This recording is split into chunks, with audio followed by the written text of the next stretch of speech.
teman-teman semua, nama aku Astrid. Aku seorang wanita umur 24 tahun. Sebelumnya aku mau kasih tahu kalian semua nih kalau perbedaan curhat dan cerita. Curhat itu kita masih dalam perjalanan, tapi kalau cerita itu perjalanan kita sudah selesai. Mohon maaf sebelumnya, aku belum dikasih untuk PPT. Terima kasih teman-teman. Ya, jadi untuk kesempatan kali ini saya akan menceritakan tentang perjalanan saya menemukan koneksi. Oke, kita. Teman-teman, aku udah 7 tahun main dating apps. Semua dating apps udah aku coba.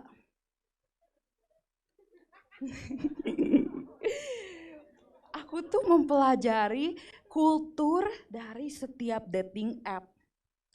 Sebenarnya apa sih yang aku cari? Hubungan. Hubungan seperti apa? Well, aku cuma pengen punya teman cowok aja sih. Soalnya aku nggak tahu cowok itu kayak gimana. I could say that I wanna find someone new and the one while having fun.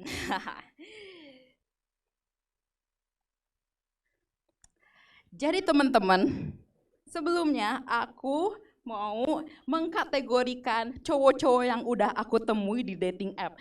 Aku akan bagi menjadi 3 kategori. Yang pertama yang kalian lihat ini di layar, pertama adalah bad boy. Siapa sih yang gak suka bad boy? Ngaku, ayo ngaku, siapa yang gak suka bad boy?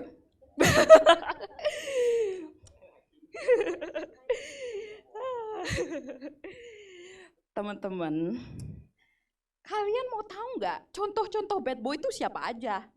Aku kasih tahu ya. Pertama, ada Draco Malfoy. Siapa yang gak suka Draco Malfoy?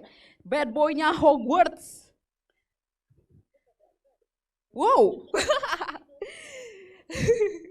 Yang kedua, Nate Jacobs. Yang udah nonton Euphoria, pasti kalian tahu Nate Jacobs itu bad boy. Siapa yang suka? Aku. Yang ketiga, Coki Pardede. Diburu ormas, ditangkap BNN, musuh masyarakat, real bad boy. Bercanda, tapi kalau sukanya beneran. Yang kedua, nice guy. Well, sebenarnya aku tuh gak suka hal-hal yang romantis. Aku gak suka ditanya udah makan atau belum, aku nggak suka diantar jemput, aku nggak suka diucapkan selamat pagi, aku nggak suka di chatting setiap hari. Tapi emang kenapa sih? Ya sesimpel aku pernah bilang aku nggak suka diantar jemput, tapi pengennya ketemu di tempat kencan yang kita udah janjiin. Terus dia tetap mau jemput aku. Berulang kali maksa sampai pada akhirnya aku tuh harus bilang iya. Kalian ngerti gak sih maksud aku? These are the guys who didn't want to understand that no means no. Well, just because they're nice. Mohon maaf untuk para nice guys. Aku tuh gak suka diantar jemput. Aku sukanya ditinggalin. Kategori ketiga, loving men. Aku percaya kalaupun ada loving men di dating app, mereka itu udah masuk ke jenjang yang lebih tinggi. Iya dong, kenapa? Soalnya lelaki dewasa dengan kepercayaan yang tinggi, harga diri yang tinggi, dan tanggung jawab yang oke, itu tuh nggak akan ada di dating app. Kenapa coba? Because dating apps are for broken people only. Like me.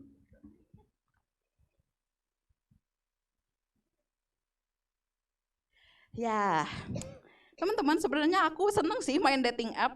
Aku tuh ketemu berbagai macam laki-laki, mengenal berbagai macam laki-laki. Terus hidupku di dating app itu bagaikan sering membuka pintu dan mengupas bawang dari seseorang. Boleh nggak sih aku bilang, kalau di dating app itu sebenarnya banyak orang yang kesepian.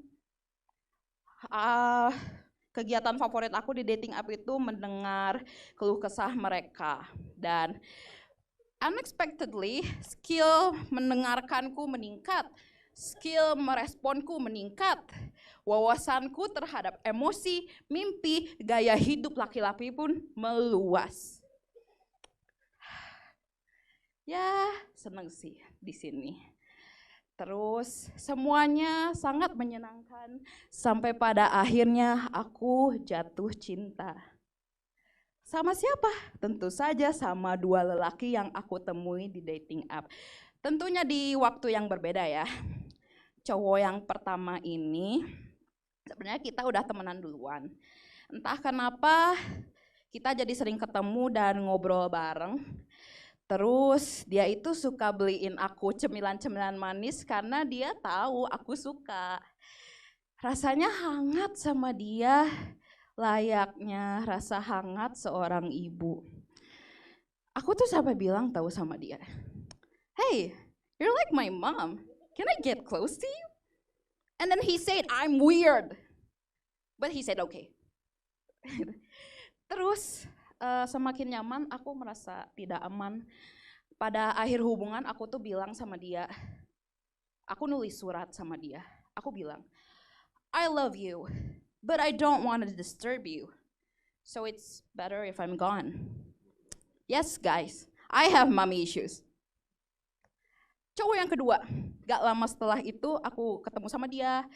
Kita juga temenan duluan, terus dia itu suka mendengarkan aku, dia suka kasih aku saran saat aku ada masalah. Rasanya seperti rasa aman dari seorang ayah waktu aku kecil. Ya, tapi hal yang sama juga terjadi. Terus aku juga bilang sama dia, "I love you, but I don't want to disturb you. And I would be really glad if you would just dump me." And then he didn't reply until this day. Oh my God. Okay. Next. Time goes by and I decided to take therapy. Dan aku masuk sekolah rekonsiliasi dari inisiatif South Change dengan life coachku bernama Teh Nenden, Mbak Haya, dan Teh Nisa. Aku ingat waktu itu aku one on one terus aku cerita sama Teh Nenden.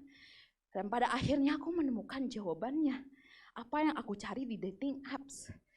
Apa yang aku cari di dating apps dan gak pernah aku temukan adalah orang tuaku.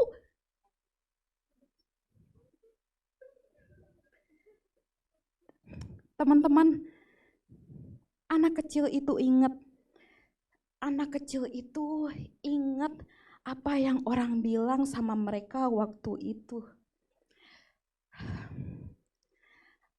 Anak kecil itu ingat rasa bahagia dan rasa sedih dan rasa sakit yang ia rasakan. Dan rasa itu akan berjalan bersama dia sampai ia tumbuh dewasa. Dan aku ingat teman-teman, aku ingat waktu aku kecil, aku berhenti ngomong dengan mamaku saat aku umur 7 tahun. Karena dulu ada yang bilang sama mama, sama aku, ada yang bilang, "Kamu jangan ganggu mama, mama itu udah capek, mama itu terbebani kalau misalnya harus ngurusin kamu." Dari sejak itu aku menghindar dari mama. Lalu kalau kalian tanya, di mana papa aku? Sama, papaku juga ada tapi sama.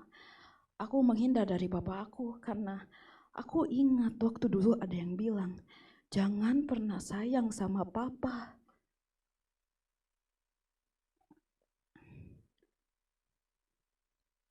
Teman-teman, seorang anak umur 7 tahun dididik untuk jangan dekat-dekat sama orang tuanya. Namaku Astrid, aku seorang anak umur 7 tahun yang butuh orang tuanya, dan sudah 17 tahun aku merasa kesepian, merasa sendiri, dan merasa kosong. Dan aku butuh koneksi dari orang tuanya. Jadi pada kesempatan kali ini aku mau bilang, Ma, Pa, aku kangen sama mama, aku kangen sama papa, aku minta maaf aku sudah menghindar dari mama papa. Aku pingin sama mama papa, aku butuh sama mama papa, aku pingin kita semua kumpul lagi, apalagi kemarin Ibam kakak aku nikah dan Ica kakak aku nikah, kita punya 2 anggota keluarga baru, semoga kita bisa berkumpul kembali dan terkoneksi kembali, karena aku mau rekonsiliasi dengan keluargaku, papa, mama, I love you so much and I love my sister and I love my brother, thank you. Oke, beri tepuk tangan yang meriah untuk Kak Astrid dengan ceritanya yang sangat plot twist ya Kak, ternyata luar biasa sekali untuk Kak Astrid. Oke, langsung saja kita dengarkan komen dari Kak Ferry, boleh Kak?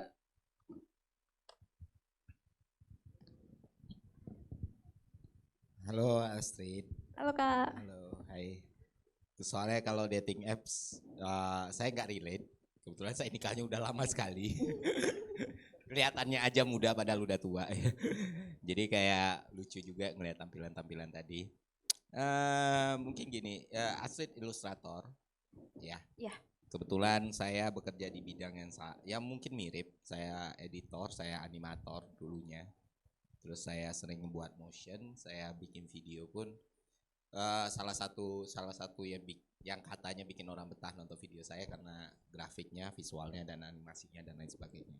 Dan saya tahu betul bagaimana orang-orang visual melihat sesuatu atau menyampaikan sesuatu, karena kita biasanya sangat-sangat yakin kalau visual kita akan memperkuat cerita kita. Tapi satu hal yang Astrid harus tahu, you're good storyteller.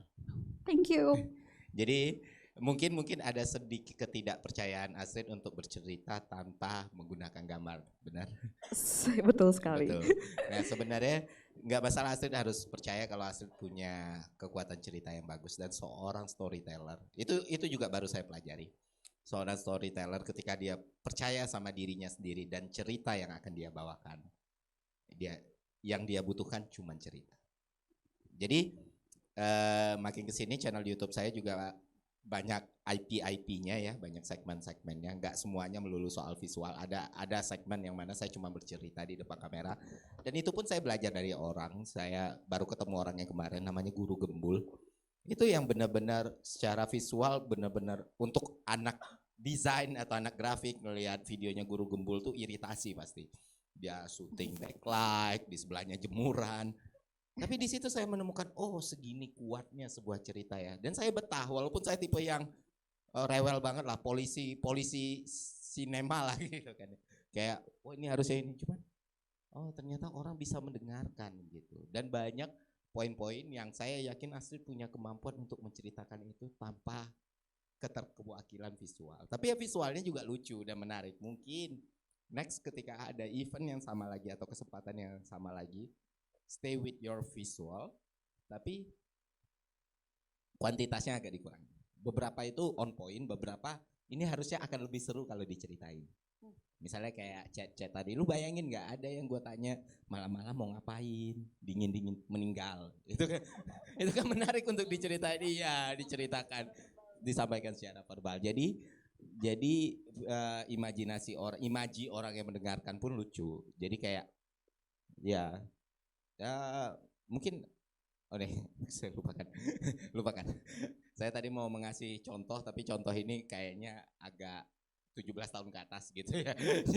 Masih banyak anak-anak gitu. Jadi intinya Astrid, percayalah kamu memiliki kekuatan storytelling yang bagus. Jangan merasa minder, jangan, kita orang visual, kita penggambar, kita animator, kita percaya kekuatan dari visual, tapi di satu sisi itu enggak oposisi biner. Kita masih bisa bercerita sebagai seorang manusia. Itu aja sih.